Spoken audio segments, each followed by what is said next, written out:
Rokai parašyta. Nu, tau rašo Kalėdų senelis.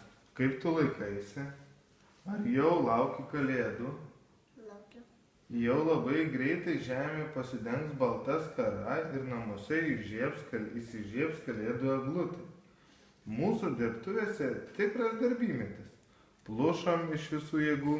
Elfai kas rytą anksčiausiai keliasi ir vaškuoja roges. Voveraitė siuva naują Kalėdų senelio kostiumą. Senasis buvo jau labai sudilęs.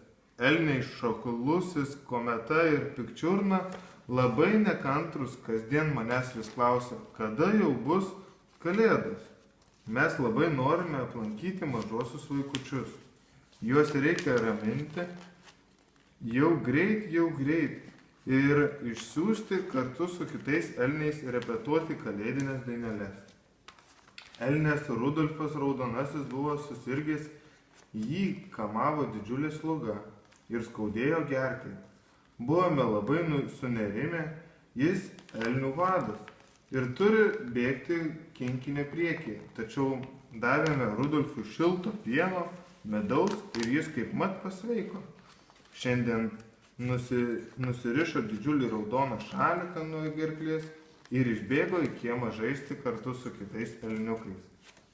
Užteks apie mane, kaip tu laikaisi? Radau tavo vardą didžiojoje Kalėdų knygoje ir nusprendžiau parašyti tau laišką, matai? Ar šiais metais buvai geras berniukas? Įsiklausė, ar buvai geras?